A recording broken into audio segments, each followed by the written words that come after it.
Hi, this is Mrs. Blake, and today we're going to talk about the second part of mole conversions, mole to particle conversions. You should have already watched a What is the Mole video. If you haven't, that would be useful to do before you watch this video. The materials you need for this video are going to be a scientific calculator, and if you don't have a scientific calculator accessible to you, you can just go to Google and do a search for a scientific calculator. And the one that'll pop up on your screen will look very similar to this, and it is a fully functional scientific calculator that works just fine for any type of mole conversion problems that you're going to be doing. What you're going to need for your scientific calculator is going to be this exponential button, which on a standard calculator is going to look somewhere in here. Kind of hard to see, but we'll talk about that as we get into the video. So in the first video, we talked about what is a mole, and a mole is 6.02 times 10 to the 23rd. It is a counting unit, and it is not specific to any specific thing. I can have a mole of anything. A mole of elephant. I can have a mole of atoms of carbon. I can have a mole of science teachers if you really wanted it to be that way. So when we talk about a mole is a number, and it just represents a huge number that we use in chemistry. So a mole is also referred to in chemistry as Avogadro's number. And Avogadro is the guy that came up with the 6.02 times 10 to the 23rd. But what Avogadro's number allows us to do is to be able to perform unit conversions. Because in 1 mole of anything, I can use that to convert to the number of pieces in a substance that I'm using in a chemistry problem. So mole to particle conversion can convert to anything. But in chemistry, we don't deal with anything. In chemistry, if we're talking about an element, we're going to be talking about atoms. So if I'm talking about the atoms of carbon that are on the tip of your pencil, we'd be using the term atoms. If we're talking about a covalent compound, such as water, we are going to talk about molecules. And if we're talking about an ionic compound, such as table salt, we're going to be talking about formula units. Well, ionic compounds generally do not break down into individual pieces. Instead, it is crystals formed of repeated pieces. We do, for the purposes of chemistry problems, assume that they are going to be one piece that we refer to as a formula unit. And it's worth taking a second to take a look at unit abbreviations then. Officially, with the term mole, the official abbreviation for mole is not M, but it's MOL. And it doesn't really save you a whole lot, so I see MOL and I see MOLE written pretty frequently. But there's a problem with that abbreviation in one of the other units. Atoms, no, not really any real abbreviation for atoms, but the one that we run into problems with is molecules. Because frequently I will see students use molecules and abbreviate it as MOLE or MOL. But this is not correct. And you need to be very, very careful because ultimately you're going to confuse your science teacher, and you might even end up confusing yourself if you're using that abbreviation in your problem. So there is no official abbreviation for molecules. In my classroom, I allow students to use an M and a C for molecules, and that way you're not going to get it mixed up with a mole. The other abbreviation that I want you to be careful of is formula units, because I've never met a student that ever wants to write out the term formula units as an abbreviation. And what I end up having abbreviated for formula units is they take the F and the U, and way in other contexts that could be considered to be offensive to people. So what I have my students do is just go formula units and use the abbreviation FUN, and that avoids any misunderstanding of what units are actually written. Now, if we take a look, these are really important for you to understand that these are unit conversions. And as unit conversions, you must show the conversion of the units.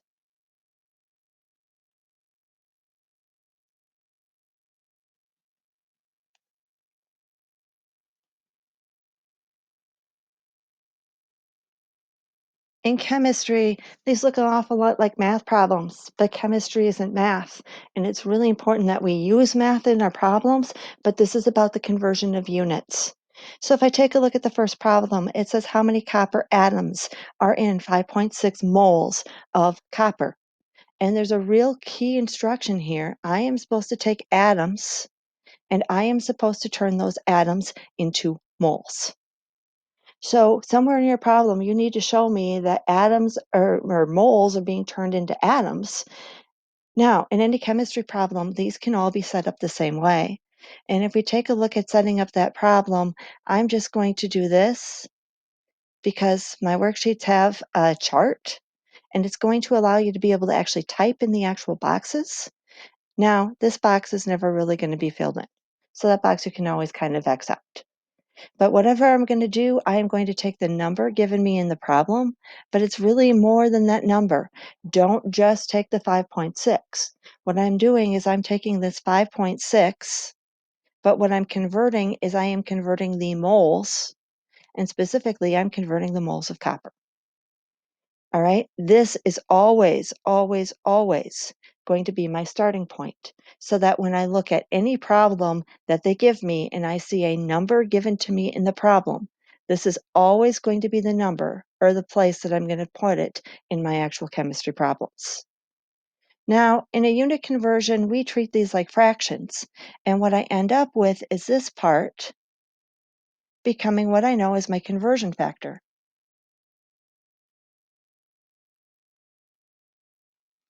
And the conversion factor that we are going to be using today is going to be Avogadro's number.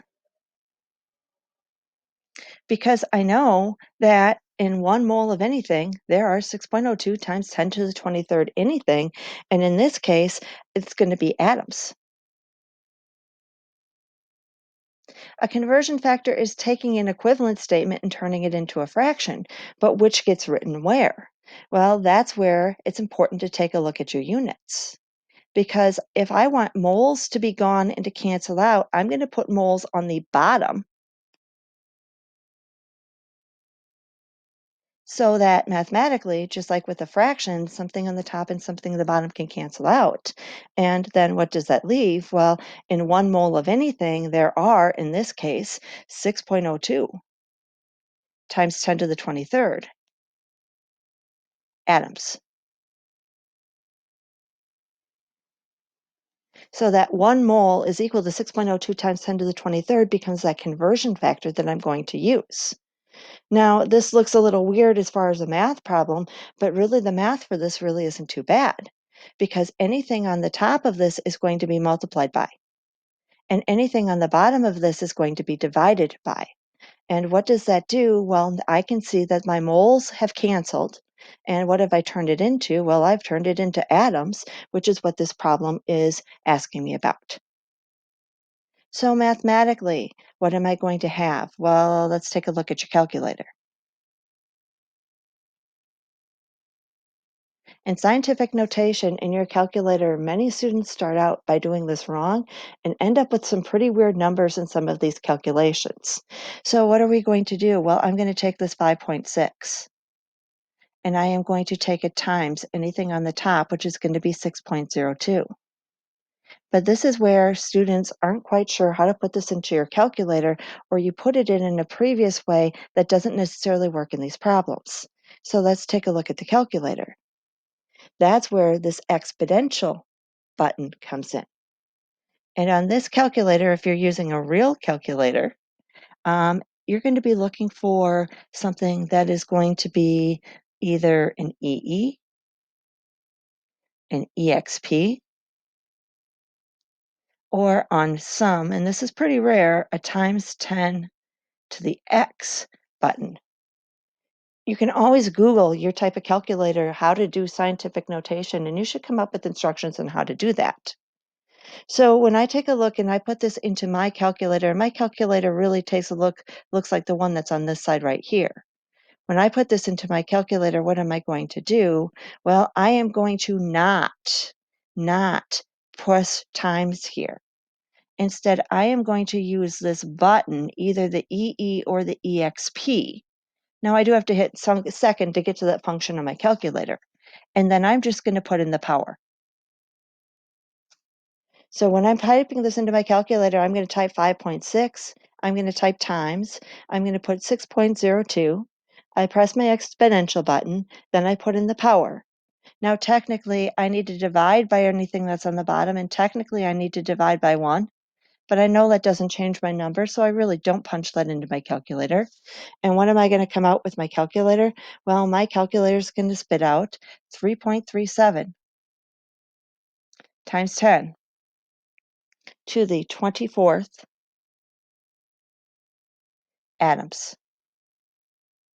So I know that there are 3.37 times 10 to the 24th atoms of copper in 5.6 moles of copper.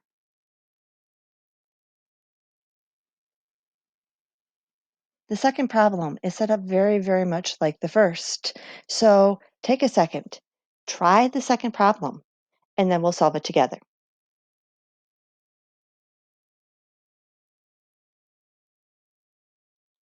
So in the second problem, it's set up very much like the first.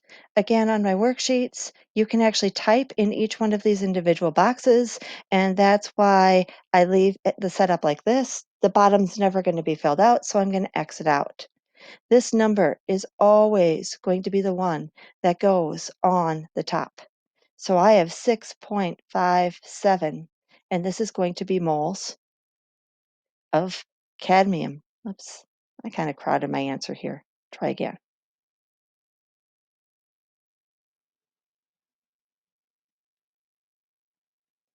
And the unit that is on top is always going to be the one that goes on the bottom. So if this unit is on top, this unit is always going to go on the bottom.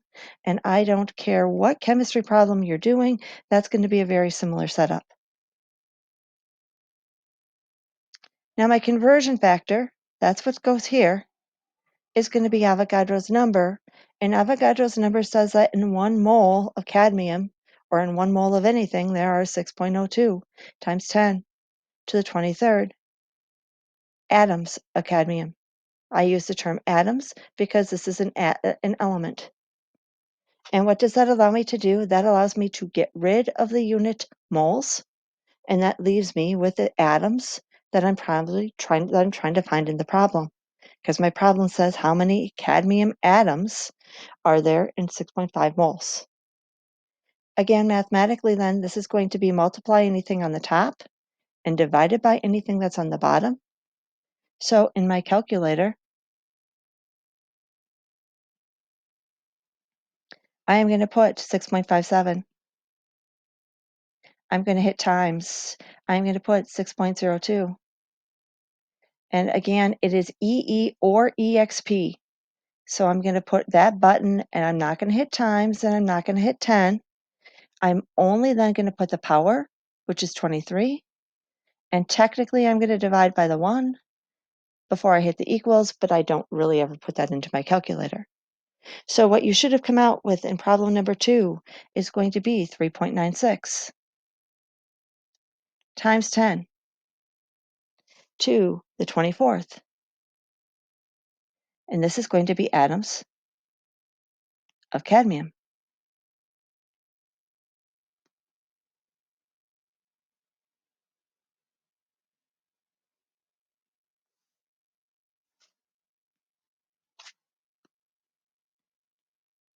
So let's try problem, but let's try a little bit different problem. Let's take this problem in reverse.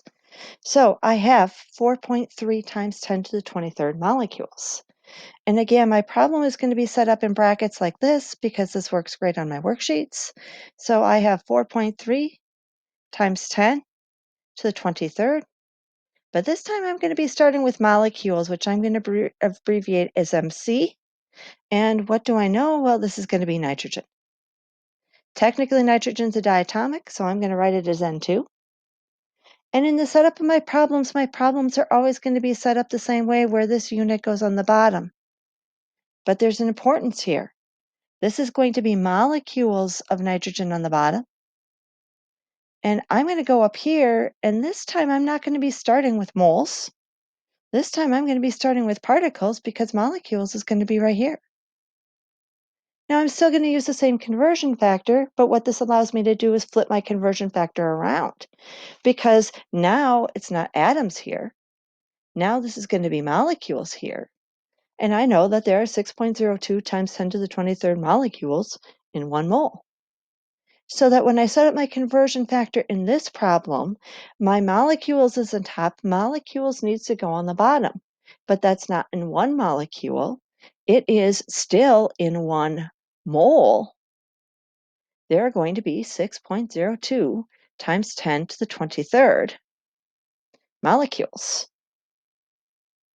Now, this conversion factor is the same conversion factor, but we flip it around because I'm converting in the opposite direction. Now, it's still going to be really important if I have molecules on top and molecules on the bottom to cancel out, because I want to cancel out molecules and I want to convert it to moles. Now, mathematically, this problem looks exactly the same. Anything that's on top is going to be multiplied by, and anything on the bottom is going to be divided by. But in my calculator, it's going to look a little bit different, especially if you're not using the exponential button. So this is going to be 4.3. But now this is scientific notation. So I'm going to use my EE or my EXP button, and I'm going to put in the power, and this is going to be 23. And this is going to be times 1, technically, before I divide by, and this is going to be 6.02. Again, I use my exponential button, my EE, and then I am going to put in my power, and in this case, my power is going to be 23 before I hit equals. And what I should come out with this problem is I should come out with 0.71, and now my units are going to be moles of nitrogen, because that's what the problem is asking me to find. So, the next problem looks very much like this problem. Let's see what you can do to set up and solve the second problem on the page. Pause the video and come back and see how you did.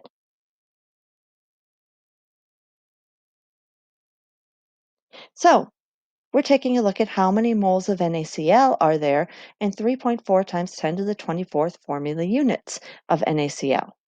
And that's the part that kind of starts to get confusing. Remember, a mole of anything can be a mole of different units. So a mole of anything, in this case, we're not talking about molecules. In this case, we're talking about formula units. I'm still using the same conversion factor because I know that 6.02 times 10 to the 23rd doesn't matter. A dozen of anything is 12, and a mole of anything is still going to be 6.02 times 10 to the 23rd. So this is going to be 6.02 times 10 to the 23rd formula units, or fun. And so when I set up the problem, it's going to look exactly like the first 3 problems that we did. This bottom section is going to be empty. And I am going to take the number that they give me in the problem, and that's going to be my starting point.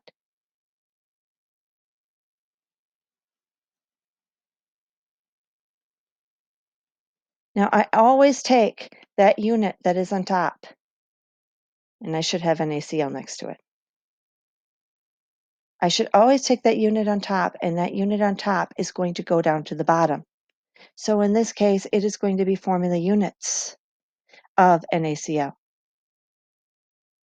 And what am I trying to find? Well, I'm trying to find how many moles. So again, I'm going in the opposite direction here. So I know that in 1 mole of anything, here's my conversion factor. In 1 mole of NaCl, there are going to be 6.02 times 10 to the 23rd pieces of NaCl, and those pieces we're going to call formula units. Mathematically, then, my formula units is going to cancel out. It's going to leave me with moles of NaCl, which is what my problem is asking me for. I multiply on top. I divide by the bottom. And so what I'm going to put into my calculator is I'm going to take this 3.4. Again, I use an EE or an EXP button. I'm going to take the 24 as the power. I'm going to technically take that times 1. Okay, I usually skip that. And then I'm going to divide by 6.02. Again, EE or EXP. And then I'm going to put in my 23 before I hit equals. And what you should have come out with is going to be 5.6. moles of NaCl.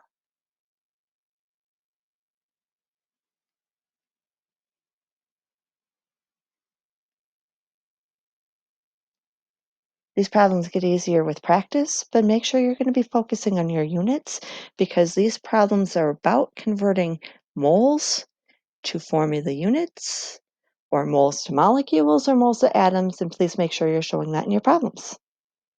Thanks for watching, guys.